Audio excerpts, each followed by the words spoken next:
Hi everybody, welcome back to my channel. This is Dora the Fluid Crafter, and we are doing part 2 for the beadpark.com collaboration. And as you can see in my video, I have some extra pieces out. So here's going to be the fun part. Hopefully it won't take too long. If it does, we may even go to part 3. But for this section of it, we're going to do the bottom first because it's going to be the easiest and the fastest. Okay. Now, in the other video, you saw that I created this loop at the bottom so that it wouldn't fall off. Well, we're going to add 2 more loops. Okay? So what you're going to want to do is you're going to want to leave it where it is. You want to pull up and create another loop. They don't have to be even. They don't have to be symmetrical. Okay? Now you're going to wrap that wire around again a couple more times. I'm just going to hold that loop in my finger like this, and then I'm just going to wrap the wire like this, not too close to that bead because you don't want this to tighten up too much. You want it to be able to move. Okay, and then one more time would be good. And so now you have 2 loops, and then you want to do the same thing on the other side. You want to create another loop like so. It almost looks like a little flower when you get done with it. Okay, and then you want to wrap that round a couple times. And the wrapping just helps it to stay in place. And now for my own security, what I do is I wrap in between the loops so that it gives it more stability. So I go once between this one, once between this one, and then I'll wrap a couple more times. And I hope this is making sense.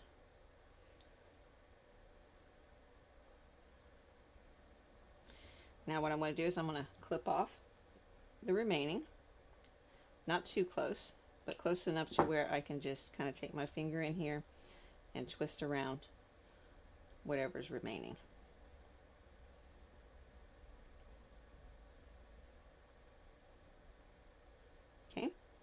So now we have our little 3-hooped flower petal. I'll bring it up close to you so you can see it.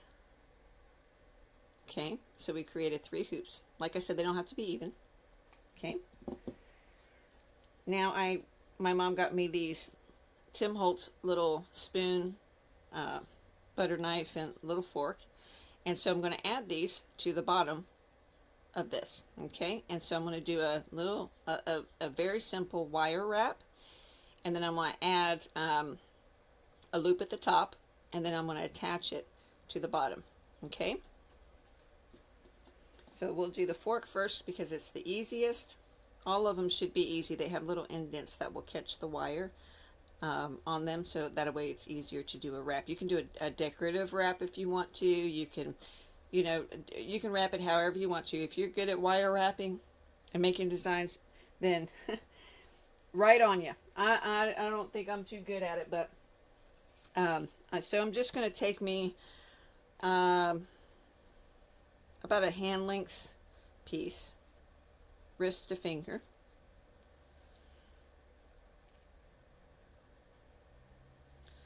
Okay. There we go. Not sure why that wasn't cutting. Okay. So I'm going to take the wire. I want the fork to be down. I want it to be down this way. So I'm going to wrap the top and not the bottom. I'm going to leave a little space on the end. Whoops.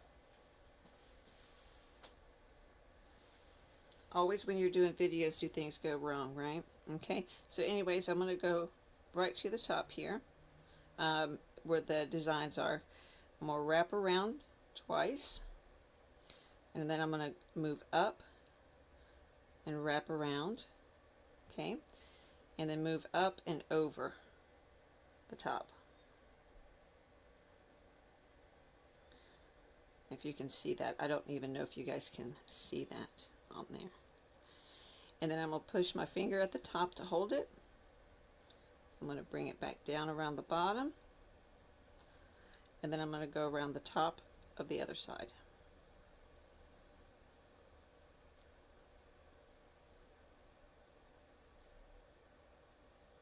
Like this. Let me get my finger up here to hold it so it doesn't move.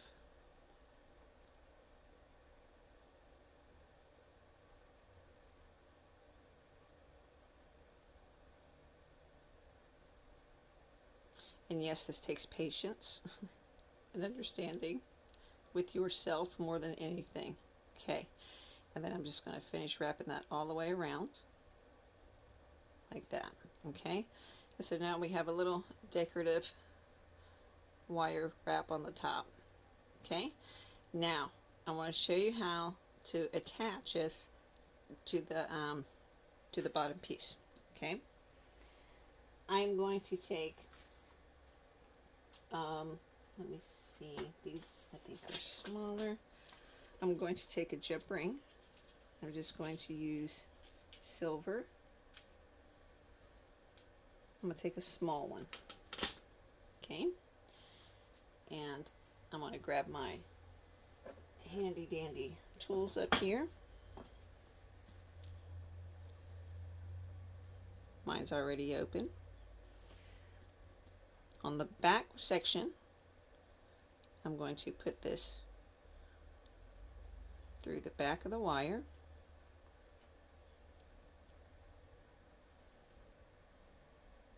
Sorry, it slipped. Let me pull that back out.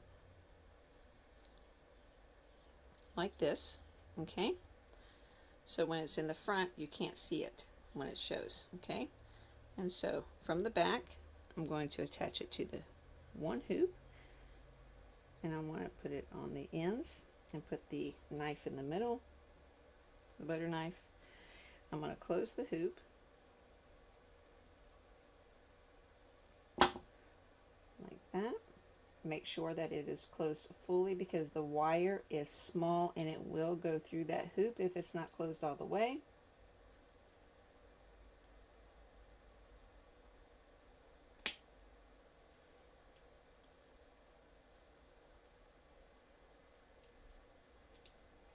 Sorry guys.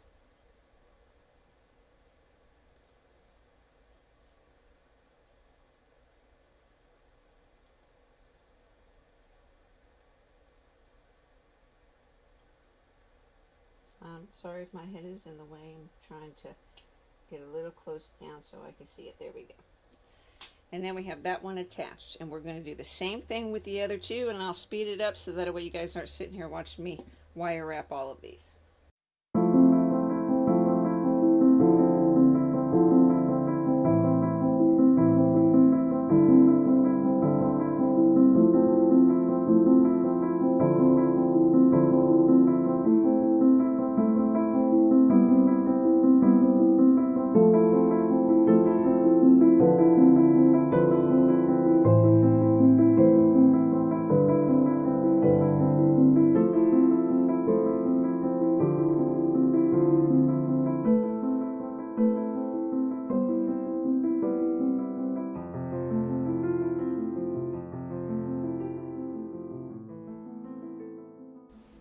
Okay, now we have our little silverware at the bottom. Sorry, I was probably off screen.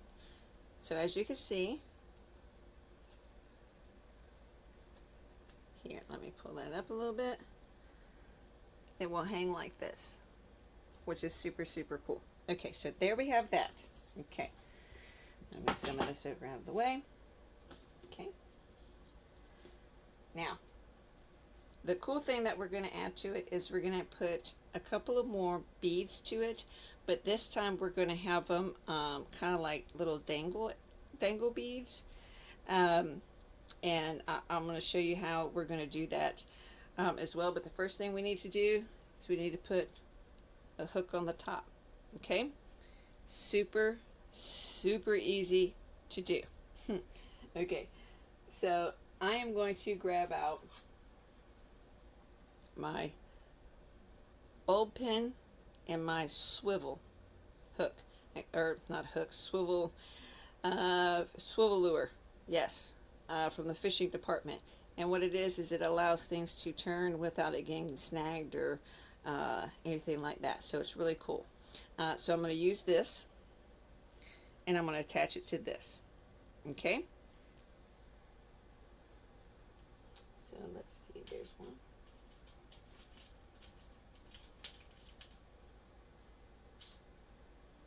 I'm going to do it with a simple eye pin.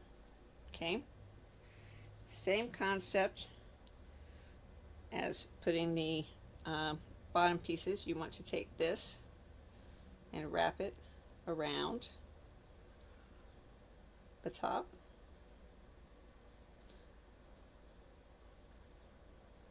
Underneath. Okay. Go back over there.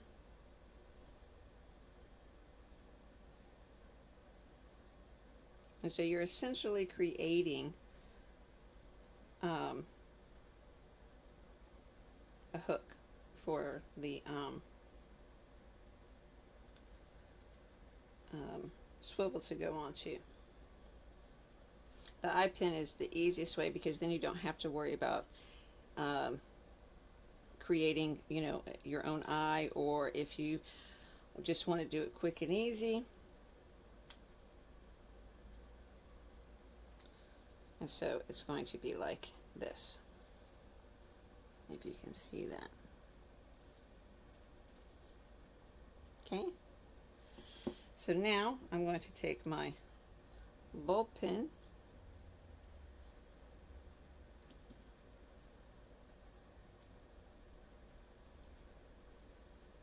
and my swivel here.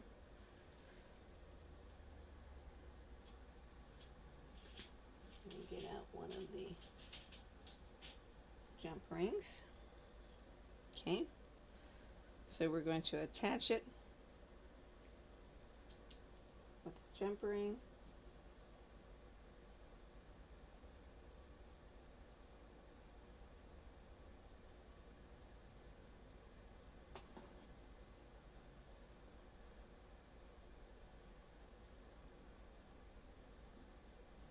Yes, I'm very finicky with the closures because I want to ensure that they are closed all the way and that it won't come undone. Then I'm going to take my bulb pin, put it back through the swivel. I mean, you could have kept them together if you wanted to. And the bulb pin creates a hook at the top, an open eye for you to hang it if you so desired. Okay? So now, it's not complicated. This part's actually pretty easy itself. Okay, so now what we're going to do is I'm going to take a couple of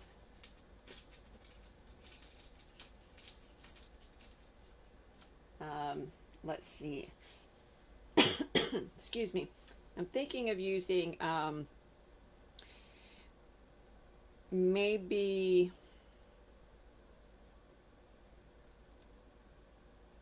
string or something that will allow it to flow easier instead of being stiff, or maybe a stretchy string. You know what, I think I'm going to use the stretchy string. Let's do that.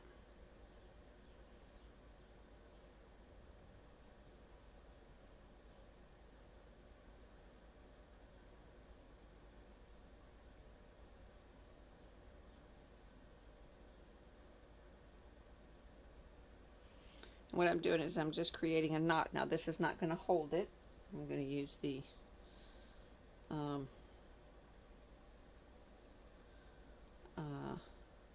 vintage looking not brassy, old school spacer, old style spacer. And so that knot that I just created, and the stretchiness, because the stretchy is not very thick, so now I'm going to wrap this around it, and that knot right there will show me where to tie it, will give me that yeah, exactly. I'm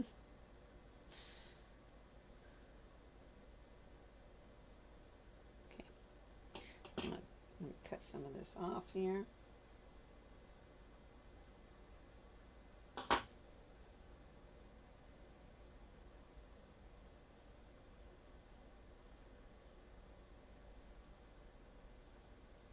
Okay, so now we have the spacer on the bottom. Okay, and then we just want to add just a couple of beads, not a bunch of beads, but just a couple. Ones that I haven't used yet is purple, so let's add a purple. We'll do a pink small one.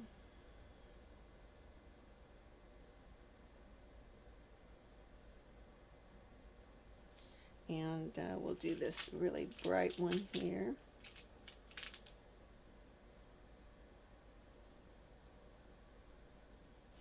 And let's do a dark blue because we haven't done the dark blue yet.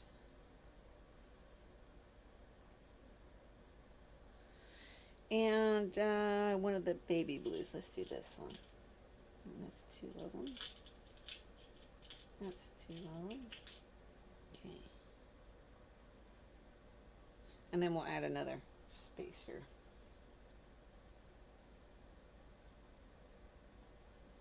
Like that.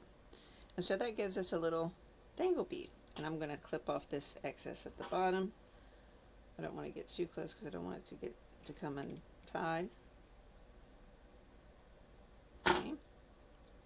And then I'm going to come up to the top. And I'm just going to add it maybe in the middle somewhere. Like so.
So as you can see, I'm testing it out with different things. So we have your stretchy bead, which the bottom fell off, so that's probably a no-go, but that's okay. This one here is with wire, and it stays there. It's good, but it kind of sticks out to the side. This one here is probably the best bet. It's with leather string, though it is too big for the small beads. So, but it works with the big beads, and it lays flat like it, you know, it kind of goes with it. So I think that that's what I'm going to use is the string. My mom personally is not gonna, she's not, you know, she allows me to do things like this with hers, and you know, just experiment and do those things. So I think it's actually wonderful that she allows me to kind of, you know, do my creativity with her. And so what I'm going to do is I'm going to finish this up, and then I'm going to give it to her. So guys, if you want to finish up and just put your beads, or you can even do something else, This is actually going to be a chime. When I get done with it, I'll post pictures up on my social media. They'll be linked down below as well. So if you want to see the finished product, be sure to check those out. So like I said, be sure to check out the first video. Second video is just attaching and how-tos, and I hope you guys will check out beadpark.com. I will talk to you guys again soon. Bye-bye. Have a great day. Stay creative. Think outside your box.